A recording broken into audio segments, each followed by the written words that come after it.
Narito na ang mga nakakapangilabot na video sa mundo ng internet at sigurado ko sa iyo na mapapasubscribe ka sa ating channel pagkatapos mo tong mapanood dahil sa mga video na ito ay titindig ang iyong mga balahibo dahil yan ang mga pag-uusapan at papanoorin natin dito lang sa ating channel.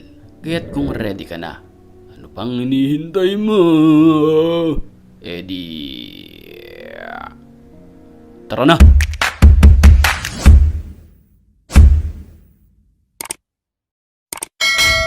Hinuli ng mga pulis ang babaeng ito dahil nakagawa ito ng kasalanan. Sa mga pagkakataong iyon, yan na ang huli nilang makikita ang babae na matino habang nakasakay ito sa police mobile. Nang walang ano-ano'y bigla na lamang itong sinaniban ng demonyo.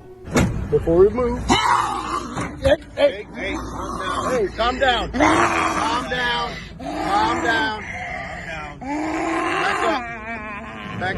Pilit itong pinapakalma ng mga pulis pero hindi ito nagpapatinag sa kanila. Hey, get it good. Get your foot back in there. Get your foot back in there. You're not gonna like that. Understand what you're telling me.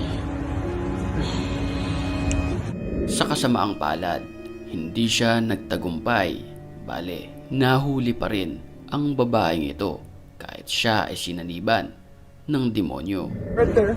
Before we move. Habang nakasakay naman sila sa rides na ito, ay tila takot na takot ang babae sa video. Ang lalaki naman ay tila kalmado nang magtuloy-tuloy ang lipad ng kanilang sinasakyan.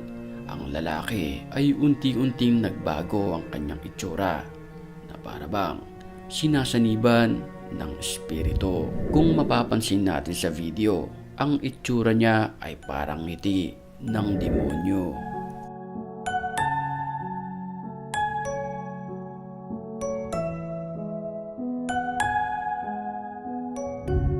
Isang nakabelong itim naman ang sinaniban ng masamang espiritu sa kaligitnaan ng bukid na ito.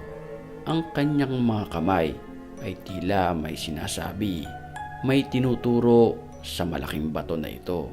At nang tignan nila ang bato, ito ang kanilang nakuha. Ay. Kasi. Ay, orin, no? Ay, baba po kayo. Sarali ko yung kaya.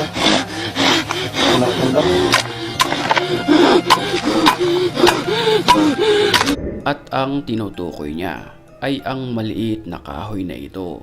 Kung ating mapapansin, ito ay parang si Jesus Christ na nakapako sa cross. Sa video mapapansin na para bang takot na takot siya dito. Senyales na may masamang espiritu sa katawan ng nakaitim na ito. Sure. Ay. Kasi. Ay, orin, no? Ay, baba po kayo. Alas 3 naman ng madaling araw nang madaanan ang isang lalaki na ito sa isang kalsada na nakaliyad na para bang nakalutang sa ere. Ang hindi maintindihan ng mga nakakita sa kanya kung paano ito nakakatala ng ganito. Isa lang ang pumasok sa kanilang isipan. Posibleng ang lalaking nakikita sa video, ito ay naposes.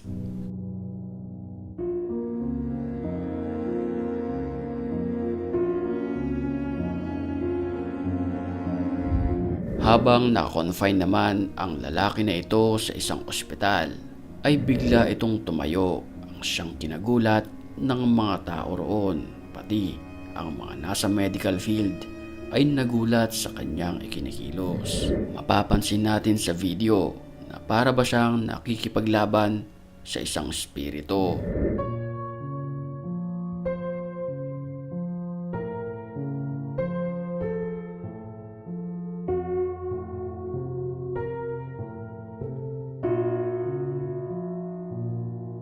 Sa mga oras na iyon ay pilit na siyang pinapakalma dahil nagtatatalon na ito sa kanyang higaan.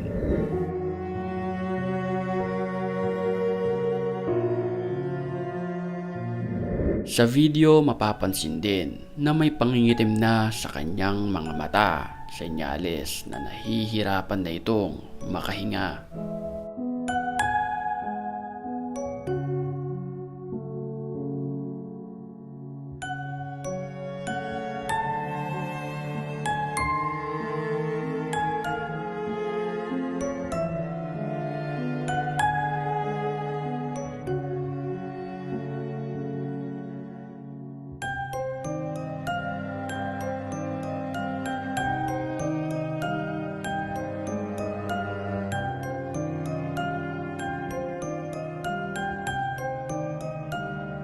Sa video makikita na tila nahihimasmasan na ito sa mga nangyayari sa kanya. At bago tayo magpatuloy sa susunod nating video, matinding shoutout muna tayo sa mga certified matapang na mga gaya nila. At kung gusto nyo ma-shoutout din, mag-message ka lang sa comment section at mamimili tayo ng 3 ang may pinakamagandang comment. Yon ang ating pipiliin. Back to the story. Sa live stream naman na ito sa TikTok na dapat ay masaya, nabahiran ng katatakutan dahil di umano ang lalaking nasa video ay bigla na lamang sinaniban ng demonyo.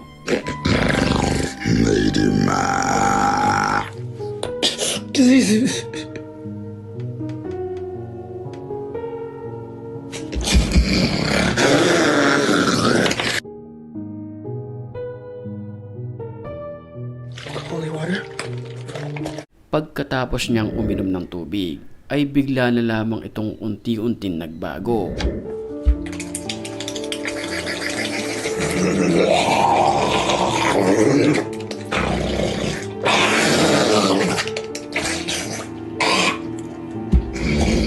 Nahimasmasan din naman siya pagkalipas ng ilang minuto at dito niya na nabasa ang mga takot ng mga nagko-comment dahil sa kanilang nasaksihan. Sa CCTV footage naman na ito, na videohan ang aktwal na pagsapi ng masamang espiritu sa babae. Napatayo na lamang upang kumuha ng tubig ang boyfriend niya. Dahil sa kanyang nasaksihan, binuhusan niya ito ng tubig at bigla itong Naway nagustuhan mo ang ating video at inaasahan ko kayo na magkikita pa tayo sa susunod nating upload. Ako si Pipoy Tandok na nag-iiwan ng katagang kapag hindi ka nag-subscribe sa ating channel ay sasanibang ka ng masamang espiritu mamayang gabi.